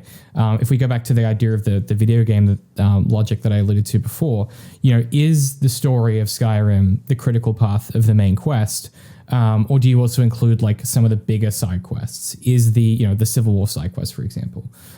If you look at, say, what's a good example? Say Revenge of the Sith, right? If you look at that, you say, what's the critical path there? Is it Anakin and Obi-Wan and their arc toward the end, or is it also Yoda and Sidious? And so how do you delineate and understand like what is essential to a text and what isn't? And I think one of the ways that I often talk about it, at least in my editorial process and writing process, is two things. Is the scene in service of the thematic goals of the work? So is it working toward the thematic outcomes of what you're writing about? So in this case, Obi-Wan is about, as a show, it's about revenge, and it's also about, guilt, right? Those are the two kind of key concepts at play. And I guess like you could argue like responsibility or something if you want to think about Obi-Wan and Leia. So it's either, in service of what you're thematically going for, or it's in service of your character and plot, which are the same thing, by the way. Like the character exists in service of plot. And so if the scene exists to do one of those things, then it is essential to the story. Otherwise, it is non-essential. Being non-essential is not bad. It just is a different mode of existence in text. Like the inclusion of Liam Neeson at the end, Qui-Gon Jinn, I would say is non-essential to both things, like both the thematic and the character, but it adds a nice little flourish to the idea that Obi-Wan is reconnected with the Force. And so it's an interesting question. And in that context, is Reva essential, or is her story essential? I mean, it kind of depends on, where you fall and what the show's about, really. I mean, two things. Go ahead, Dar. I want to talk about Qui-Gon like really briefly because I love him. But the entire show leads up to that scene. So a lot of people are talking about how it came out of the blue, but he's constantly trying to talk to Qui-Gon, and we are constantly after we see the end and then go back, and then now we know he is emotionally unable to talk to Qui-Gon. So once we get to that end and we see that journey, maybe Qui-Gon makes more sense when you're looking back and seeing that it was, I don't know. I kind of go back and forth. That's what I was going to say, is that I don't like what I said before in the last show, that I thought it was a fan servicey moment, and that I was so out of the story at that point that I was just like, oh, fan service, nice. Oh, it's good to see him. But and it was, but I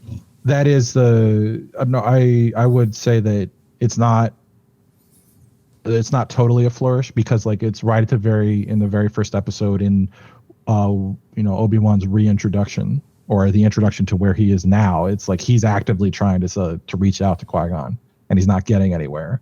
And then he does later on in the story as well, where I think I forget where he said it, but he was like, Master, like if you were going to step in, now would be a really great time, or something like that. Yeah, he's sitting on the ship and he's about to go confront Vader. Yeah. So for him to show up at the end is I would say that's it 100% fits in there. Yeah, I'm not arguing it doesn't fit, but I think you get the same outcome of the reconnecting to your past self and accepting who you really are with his interaction with Reva there, where he basically takes on the role of mentor and Jedi again in the context of that conversation with her. So like you could probably trade either or, like to a certain extent. Together they're fine. Like I don't think that they make either extraneous, but yeah, but to your point there, I think that is a great example of that conversation is more important to her character than it is to his. Yes, because you accomplish that same thing with Qui-Gon showing up, like you said. Correct. Which we should also say, I just want to be really clear, like this is not a literary term, but like double tapping a concept like that and being like, let me get two quick runs at it, one of them in a small context, one of them a bigger, more obvious crescendo, is like a really good way of doing that. you want to have your audience be able to read legibly, okay, well, what's going on here with this character? What's changed? What have they learned? So I think having both is a good idea. And for that reason, like, is she essential to the story? Like, I kind of think yes. I think having this B plot, to my mind at least, gives you a good counterbalance to the Obi-Wan stuff, which is very... Obi-Wan's story is very emotionally driven in a literalized sense, in that his entire work is to forgive himself for these mistakes and sort of come back to himself in a certain sense, wake the lying dormant Obi-Wan Kenobi that was under there the whole time, right? Really claim that mantle and then accept it and move through it into Ben, right? Actually make that a part of himself instead of just completely rejecting it. So I don't know. I think Reva's a good counterpoint because she is doing kind of almost the opposite, which is she's starting at the revenge focused place and working through it and letting that go and realizing that she has a life that she can live. And so they're like nice kind of echoing thematic arcs in that sense. I don't know. What do you guys think about I don't know that I agree with that. That's interesting. I don't think they do. I don't think they do echo each other. Like, watching those scenes again, it felt very, like I said, very much after. I don't know if it was after their conversation at the door or might have been prior to that, but like there is a definite, to me, like separation in the stories. Like after that, it is her story and it is his story, and he shows up in her story at the end, instead of the other way around. So like, and this goes to one of the reasons why I think like that hench lady description is inadequate, but like it, I don't agree. Like one of the big criticisms of what's been termed the fandom menace, which we brought up last time, is that one of the things that they were complaining about a lot was like, oh, it's the Reva show. It's not even about Obi-Wan. It's about Reva. And I don't subscribe to that idea, but it feels very much like this is a setup to a side or to another show, which is entirely possible. And allegedly there are some rumors to that effect that she's going to get her own show, which could be interesting. Like I said, this is a character who is going to go on the Kylo Ren journey, or the journey that Kylo Ren would have gone on had he survived Rise of Skywalker, which a lot of people wanted to see happen. So it could be interesting to see where they go with the character if they do that. But like I said, I don't think she's important to his story after that confrontation at the door. And apparently in this fan edit, she dies. She doesn't make it to the end of the story. And one of the things that I think we were talking about, the importance of character and plot earlier, was that, if or how fundamental a character is to this. Does the story work without them? Like, do they lift out? And I think they do. Or I think she does. After a certain point, I think she does. Mm. Look, if it was my script, I probably would have cut it entirely. But I can sense the edges of the thing that it's trying to do. I think I partially agree with you. I think that if they had done the thing that I could feel it going for, and it had worked the way that I think they were hoping it would, I think we would have a very different reaction and be less kind of like umming and ahhing about it. But I think the fact that it's not as effective as it wants to be, or not as effective as it perhaps needs to be to justify its inclusion. Maybe to Darth's point before, maybe the fact that we only really understand what was going on at the very end is part of that. If they had somehow finessed that better, or I'm not sure what the edit looks like here, like the rework to make this work, but like it's also a structural thing that Star Wars does where you have to have a B plot. For some reason, they just insist on doing this. You can't just have one story. I think the closest we get to that is Rogue One, and I guess Solo, and we also does Mando have a B plot? Does Mando have a B plot? No, not for the most part. I'm trying to think. I don't think so. Book of Boba Fett definitely does. Oh my god, yeah. But I mean, I'm the thinking best part of that show was what it wasn't about. oh my god, I'm thinking specifically of like, you know, how in all of the Star Wars films, you know, you have 3 concurrent stories that then eventually like come back to back to back at the end when you have the big fight sequence, and you get your Phantom Menace cut between the Starship battle, cut between the Duel of the Fates, cut between the you know, yeah. So it's well, I understand what you're talking about there, but to me, this doesn't seem like a B plot. To me, this feels like a completely separate story. After a point, it doesn't feel like a B plot anymore. Mm-hmm. Because the part of that is that he was the climax of the story is it when he defeats Vader, or is it when she fails to kill Luke? Is it a second climax? No, see, I thought of it as I thought of it more as a coda. Like as I said before, like I read that more as like an epilogue almost, because the climax should be, it's that moment where Vader says, "You didn't kill Anakin Skywalker, I did," or something. That's your like climax of that story, in my opinion. So you're right in the sense of whatever happens with Reva is tertiary to that at best, not even secondary. But again, I probably would have cut if this were a novel, like you would entirely cut that arc. Like you just wouldn't have you would have the character appear, but you wouldn't have cutaways where we're following from her perspective. I think it really dilutes the focus of the show in a lot of senses. I felt the same way a little bit about Leia very early on, where I was like, I don't know if we needed to see this before it happened, but that's more of a taste and style thing. One thing I did see from the fan edit, the forest chase completely gone. Yeah, good. That's a good choice. Didn't need that. But good one to see thing we Jimmy didn't. Smith's back. One thing that we didn't explicitly point out was how if you go back and rewatch, there was a lot of stuff that jumps out that makes her more 3-dimensional.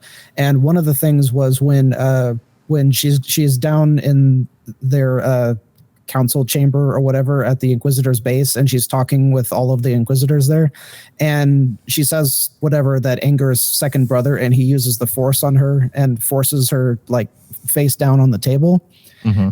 And when he releases her and she pops back up, there's a close-up as she puts her hand and rubs her stomach, and she's remembering where she got stabbed by Anakin as a child. First time I saw that, I was like, I even paused it to rewind, and I was like, how did he hurt her by doing that? And it confused the heck out of me. And then I guess that ties into what I was saying before, is like, how much does it matter that this stuff doesn't make sense until you get to the end, and then it recontextualizes everything. But I mean, talking about all the rewrites and stuff, like I think the best thing for the show would have been to not necessarily cut her character, but alter it so that she is just a villain who's in the background, who's doing villain things, and we don't need to focus on her. Take all of that screen time where she had her dialogue and her sub-story, give us more flashbacks with Anakin and Obi-Wan to really build up this extra layer of story that will be even more impactful when we get to the ship going up and Vader grabs the one ship, and Obi-Wan knew that he would grab the one ship, but that doesn't really come across on screen. But maybe if they had developed more time and more flashbacks, it does on a rewatch. I will say that we were talking about that last time about that's the episode where they have the unde-aged Hayden Christensen versus he forced because I read that as when he does that little trick and then he force grabs Anakin's saber out of his hand. It's the same trick as the switching of the ships. And by the way, rewatching the Reva Darth Vader fight. Oh God, he looks so badass. It's great. He's a scary dude. Like, although what? I'm going. I said it last time, and I saw it again on this rewatch, that the entire point of that fight was to give credibility to the sequels, and I hate that.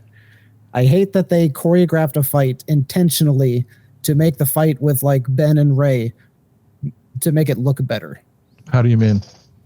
Like that was like the sequels were what introduced the idea that while they're fighting, they just hold up their hand and stop the other person's lightsaber, right? We didn't see that until the sequels, and it happened multiple times. And in the final scene, Rey even just completely used the Force to move blaster bolts around so they didn't hit her.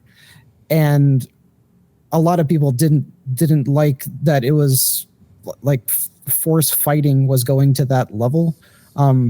Probably because of some of the stuff we've talked about, where you're supposed to be able to use the Force to protect, Force bubble or Force protection or whatever. So they shouldn't be able to do that. But that didn't exist in old Star Wars. Well, guess what? Now it does. Now Vader does the exact same stuff.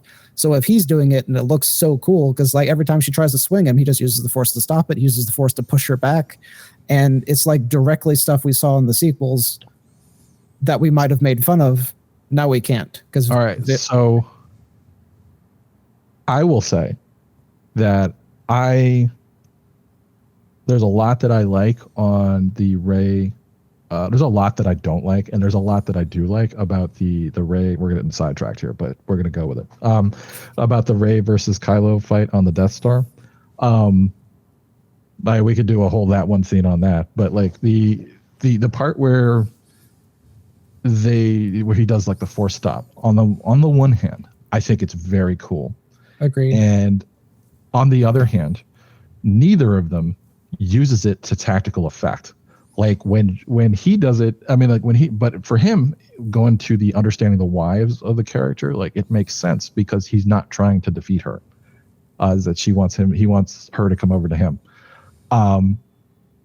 So it makes sense that he doesn't like parry her with the Force and then use that or lever that into an attack. Whereas she does that and she stops his lightsaber and then hits his lightsaber anyway. It's the choreography is not that great there, but it's a cool looking thing. And I did not really think of that as a problem. I will say. And I think part of that is because if you go back to the prequels fight with in episode 3, they lock hands, or they don't lock hands, but they lock the Force and then blast each other to different sides of the room. Mm-hmm. And I was like, basically like the way that I was looking at it is like, if you're doing that, then you can't be doing something else. Yeah. It's interesting. So I mean, like you could swing with the lightsaber and then, riposte that into another attack or whatever. But like, you can't, if you're doing a Force block, then that's all you're doing. I'm rewatching the fight now, and it's interesting watching what they're going for. So, I mean, to Darth's point, like I have very little investment in the kind of lore and the canon and how all that works. What I think is I just don't. I'm just not. Star Wars is not interested in that either. Sorry. Unless you're watching the Clone Wars TV show, Star Wars doesn't care about canon or what all is going. Lucas has said it explicitly so many times. You're gots to get over it. What's interesting is never going to happen. Don't happen. Vader basically is toying with her and slowly trying to help show her that like he breaks her down, right? Like he starts with the Force stuff. He's not even using a sword. Then he takes her sword, breaks it in two, tosses her one, fights her with it, disarms her almost immediately, and then defeats her with the Force and then stabs her. Like he is basically showing her like, you're not shit, kid. Like I've known you from day one and who you were. I've always had you under control. Like you're not even a threat to me. You're just a fucking plaything. I used you. Like that's the way that comes across. To your point though, whether or not it makes sense canonically and fighting style wise, those are valid criticisms. For me though, I guess like thematically, it's like, and for these characters, it's sick as hell. It's Vader being like, look at how good I am at fighting and look at how easily I disarm you. It then contextualizes our fight with Vader later on with Obi-Wan, where it's like, you're just a kid. You need a Jedi master in order to go toe-to-toe with this guy. That's what I think it's doing for the story as well. I do understand Darth's point of, because it ties into the why didn't they just problem of mm-hmm. if this is an option that's available to them, then why didn't they just do that elsewhere? Mm-hmm. Yeah, totally. And the answer is because like text is created in a linear fashion, right? Like these texts don't like this isn't a reality. Text is created object. And the answer is like they didn't think of that when they were making the original Star Wars, or they didn't think of that during the prequels. And it's like, should someone have said, hey guys, maybe we need to think more carefully about this before we add in force healing? Probably. But it's still a choice that they're making in a They came up with a solution to that though. One at least that I respect, which is that it's a dyad power. It's just chalk it up to the dyad. Everything's because they were a dyad. Except it's not because Grogu does it in Mandalorian. Shut up with your logic. But like it doesn't really matter. It's no. Well, when they were like, "Oh, it's a dyad power," and I'm like, "Okay, that's fine," because that seals it off. That seals it off from the rest of everything else. It's like if only they can do it, that's fine. But as Darth just said, it's not only they that can do it. Mm-hmm. Although it's unclear whether they're doing the same thing, which I think is what I said back in the day. Yes, and also it doesn't matter. This is serious business, man. It doesn't matter. There's nothing more going on in the world more important right now than this. We had this conversation when we talked about that the saber throw with oh my god, Kylo Ren. I forgot his name for a second. With that saber throw and the idea that he ignites the saber through the trooper. And we ended up talking a lot in quite arduous detail about the idea of like genre and how that influences like what Star Wars is. And so to the point, I just want to litigate that briefly before we kind of find our closing thoughts here, because I just looked at how long we've been going. There's a really interesting and core concept here about genre, which is that the original Star Wars films are fantasy. Okay, they are sort of spaghetti Western fantasy operas. You move into the prequel trilogy, which are like political thrillers, and then you get into your sequel trilogy, which are sci-fi, J.J. Abrams sci-fi films, right?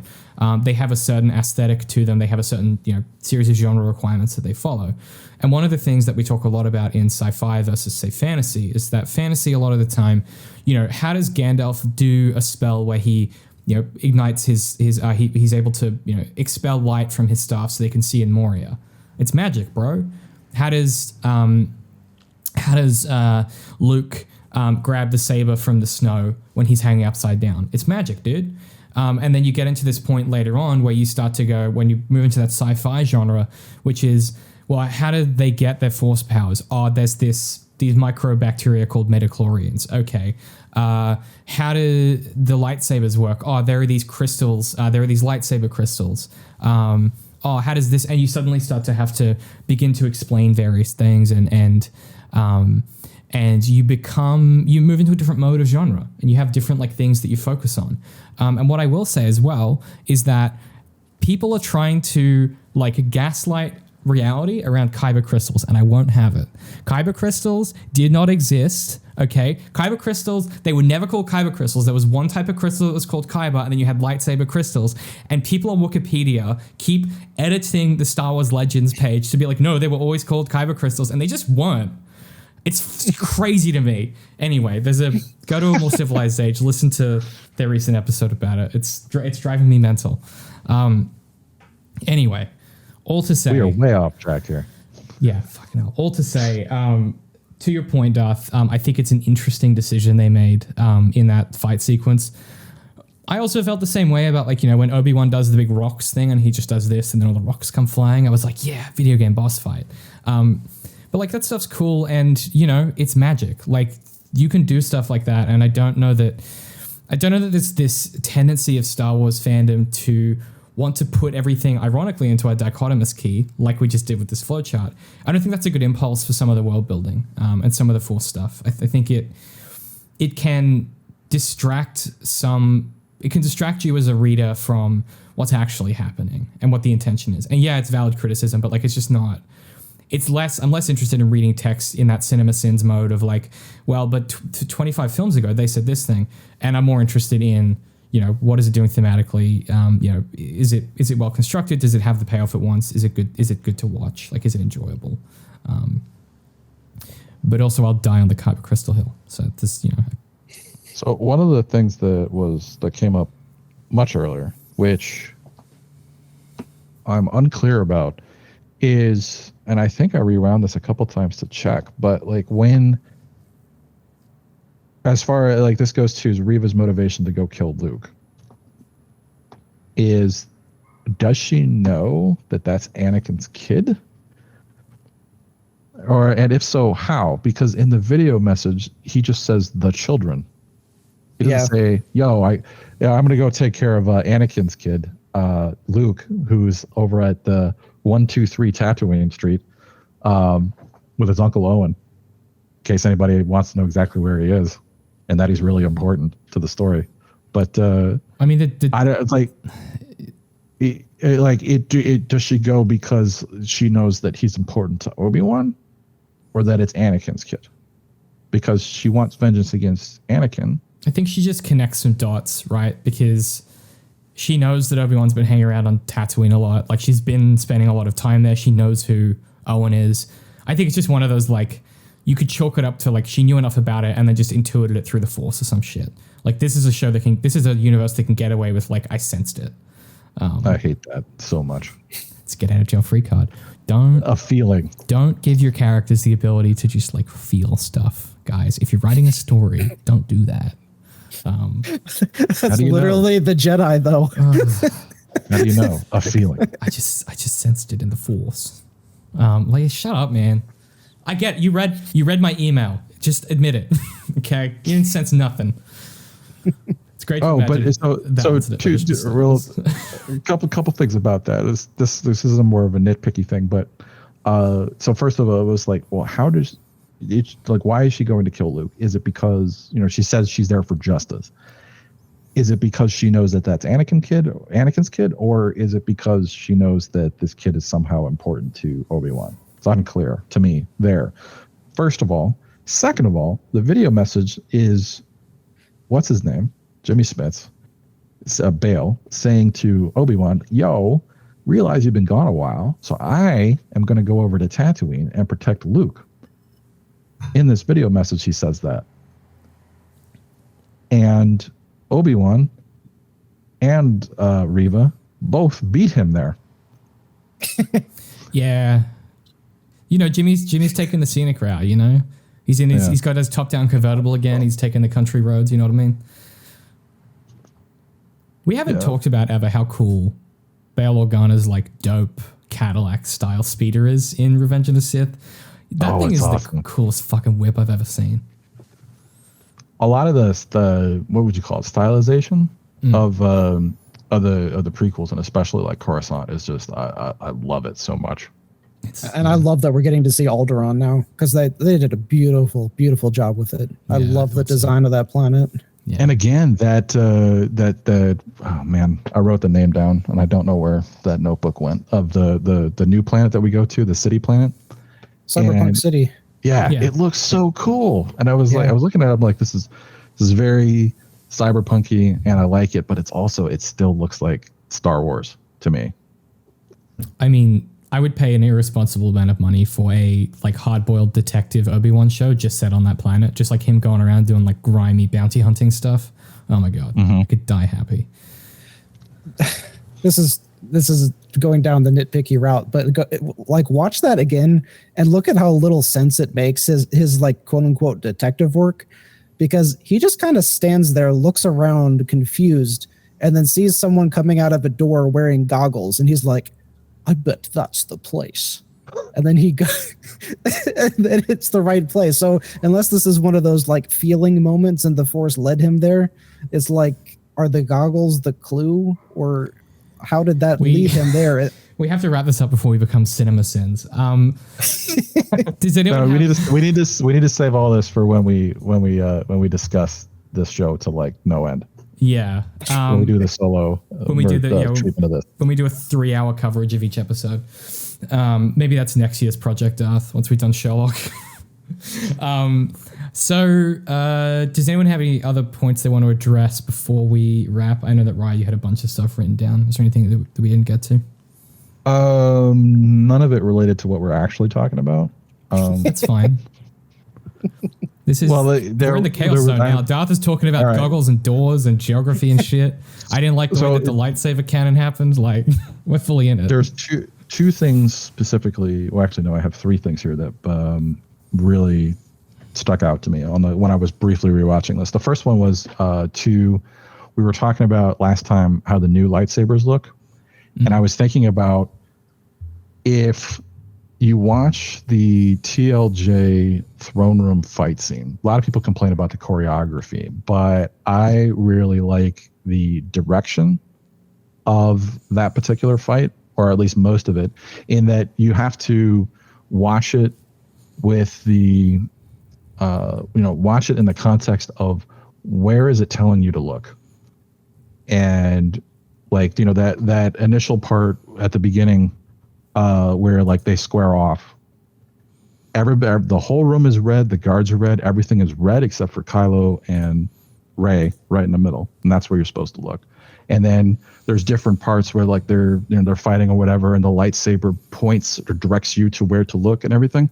And again, the lightsaber looks different. It is way less glowy. But anyway, my point being that watching this, part of the reason why I don't like it really jumped out at me is not just the shaky cam, but the lightsabers are so bright and so glowy that it's not clear where you're supposed to look. Like the direction is not there for, like, you need to be looking here. Like, and what I mean by that is, if you go watch the throne room fight scene in TLJ, I watched it specifically looking for the disappearing knife thing. And while I was watching it, I forgot that I was doing that, and I missed it because where the knife disappears is not where you're supposed to be looking. And the direction is such that, like, that's where your eyes go elsewhere and you don't see that that's happening. And that's what I'm talking about, is good direction will do that.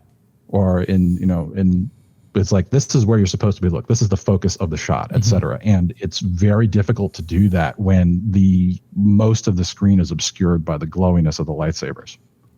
Yeah, that's a really good observation.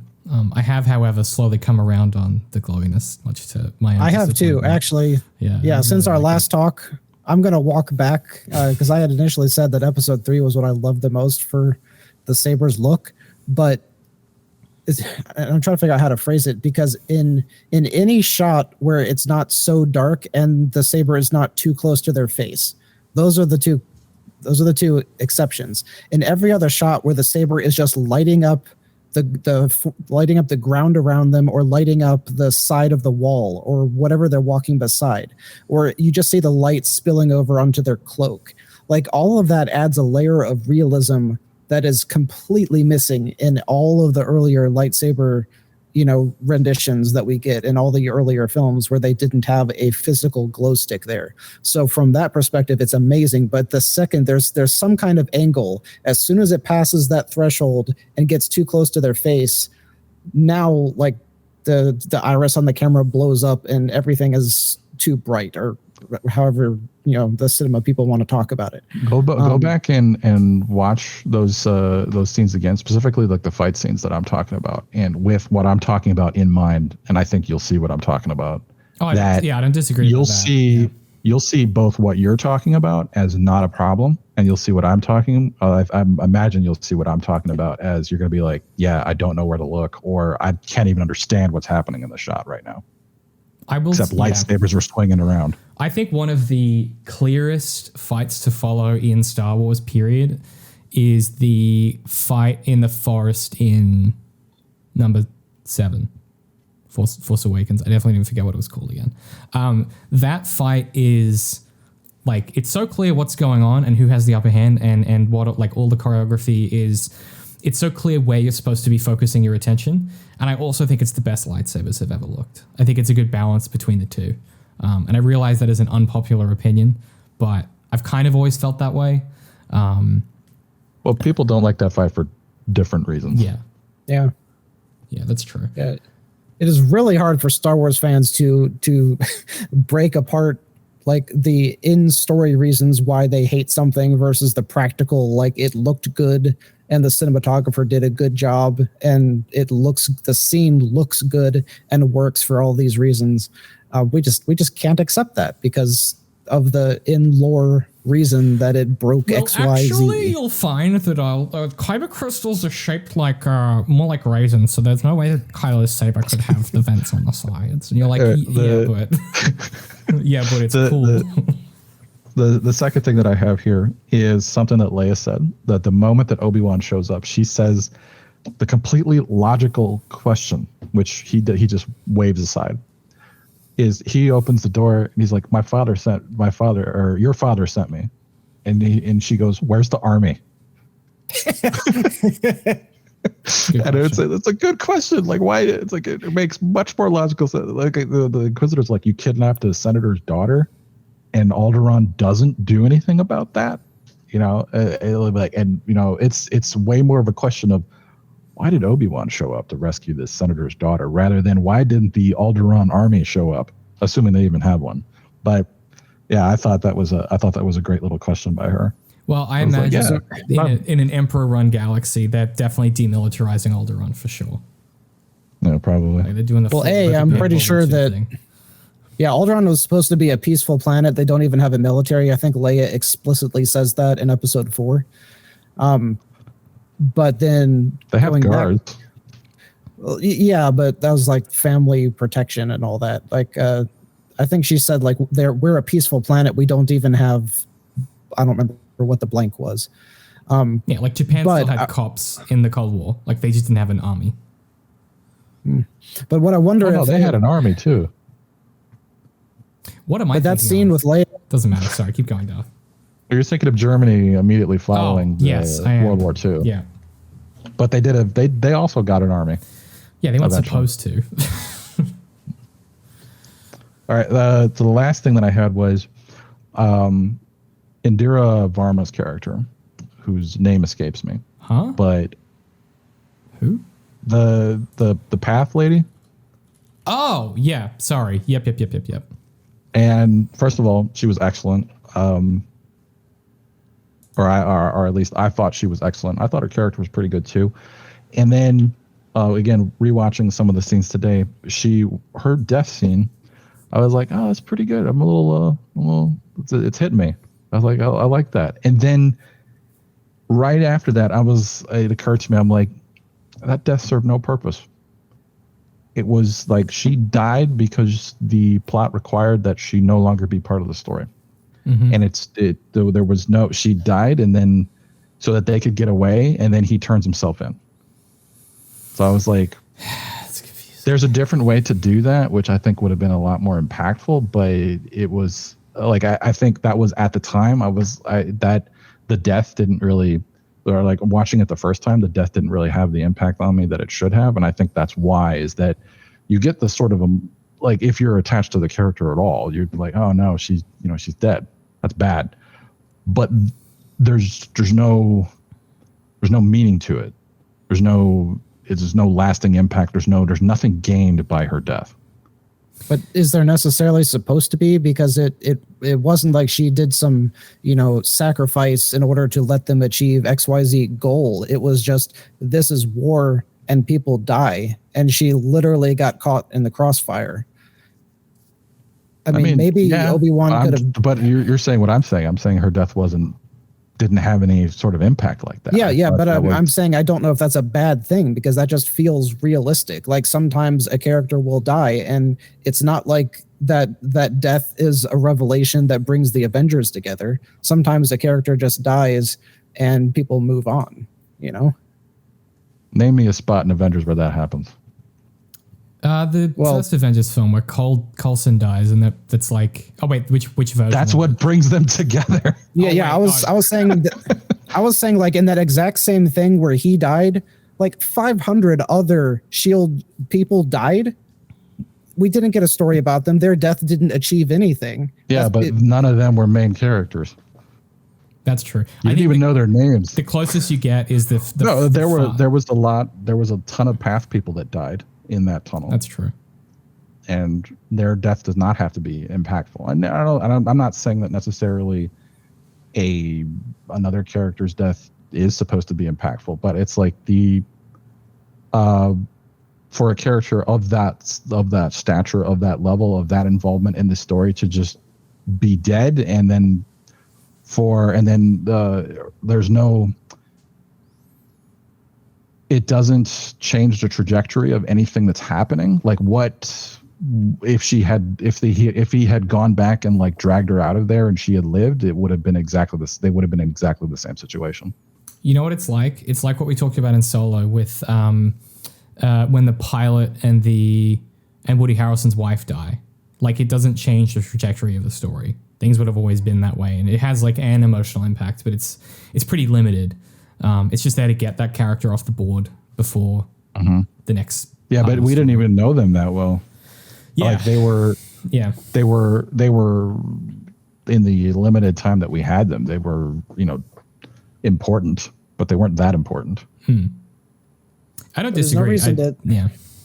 No, I think get her off the board either, though. Like, she could have just lived and been part of the resistance forever. And yeah, that's what I'm saying. If you're going to take her off the board, like, make it impactful. I don't know. This might just be a complaint. I guess my question was like, what if they did that on purpose? Because typically when a main character goes out, it has to be doing something impactful. What if the point was that this is war, people die, and not everything you do will have an impact? That's possible. I would very much doubt that was their intention. I do. I also would bet money that they did not intend that, but I love the reading of that because it makes it make a little more sense. I would have just put her on. I would have put her as flying the second transport that gets got, or be the one that takes Leia back to Alderaan. Yeah, I don't know. You got a lot of options instead of Kumail Nanjiani. Yeah, because that becomes his job. That's true. I wanted to. Did y'all notice the first woman that his character helps escape, her and her son, that she's there and she's like fighting with them? Did not notice that. Yeah. She's one of them. It's the choreography is really weird. She's always like crouching down, almost laying down on the floor. But yeah, you'll see her in the foreground of a bunch of shots. It was pretty cool that they, tied that character in. Although I don't think we ever see her son again. Well, any other thoughts? David's got to go. David's got to go get a burger. I gotta go. I gotta go think about my choices, and hope that I haven't upset any Star Wars fans too much, which seems unlikely because I did dunk on them. I did not. Well, you did say something in the last episode that you said a lot in the last episode. Well, you said a lot, but one particular thing that somebody felt motivated enough to comment on was when you said, what was the quote, Darth? It was something. It was about only white men. Yeah, only Star Wars white men. Yeah. I should just stop doing jokes because people don't understand humor apparently. Yeah, I was thinking you were joking about that because like the person like included a list. I'm like, yeah, that's fair. There's a lot of not white men in this show. Yeah, that's. I'm not. We did talk about that. Right, we talked about that a little before you jumped on. Because I was sending that list over to him to look at because I thought it was so interesting that like I did not realize the cast was so diverse, and that is like such a good thing. Like when a director makes a film that has such a diverse cast, it shouldn't jump out at the audience. It shouldn't be like, hey, we're being inclusive. It should just be, oh, these are the characters, and you just naturally watch the show. You're not looking at what race or gender they are. Oh, we could talk a couple hours about that, I think. Yeah. Instead, let's wrap it up and maybe save that for another day. And try and brush aside the idea that including characters is enough, and try and move on with our lives for right now. Look, if you enjoyed this and you have thoughts about any of the stuff we talked about, leave them in the comments below. We would genuinely love to hear them. There's something really interesting about the way that people engage with Star Wars as text. And I try and include enough moderately salacious things each time just to really mess with Darth's comment section. So if you're one of those people, it's working. Yeah, let us know what I said wrong. Let us know what you think of Reva as a character. If you had a different take on her place in Obi-Wan, we'd love to know your thoughts, feelings, and opinions about it. This is a place where like critical discussion is important, so just try and keep it civilized. Otherwise, RyeBold, is there anything that you wanna plug? Nope, not currently. Not currently. Darth, anything that you wanna plug, which people go check out? Any related reading, anything like that? I'm probably working on the same thing I said I was working on before, but got lots of stuff in the works. So Lots of stuff. yeah. What are we doing? You can go to if you type in Darth''D in YouTube, you will find Darth's YouTube channel there. If you're not already watching that on this channel, click subscribe. Obviously, you can go and watch that one scene series where we take a single scene from Star Wars and extrapolate it out into an hour discussion. They are chaotic and interesting, and if you like this kind of discussion, you'll love it. Aside from that, we're also making a long-form historical analysis of BBC's Sherlock, which you can find anywhere you find podcasts if you search for Give Up After 3. That's also on youtube.com/zeroindent. Otherwise, you can follow everybody on all the places that you would expect, YouTube, social media, all that good stuff. And that's it. We're going to get out of here, and we will catch you guys in the next long deep dive into something Star Wars adjacent. So we'll catch you then. Well, I think you had said a coda, or an epilogue, is when she says the line of like, have I become him? And he's like, no. And you haven't failed the younglings or whatever. You've honored them by showing mercy, etc. And he says, now you are free. We both are. Showing that she is free from her path of like vengeance or whatever, and that he is free from the guilt of what happened with Anakin. Because they both, again, went on. It's like they are two separate journeys that they are on. Showing that like he's that's a resolution for her, not for him. This was my point before about like the way that these kind of rhyme against each other is that they're both about letting go, right? Like both of these stories are about letting go of the past and trying to like move forward. Ironically, there's a third one in there. The entire point of this was Vader needs to let go of Obi-Wan and stop chasing him. Oh, that's true.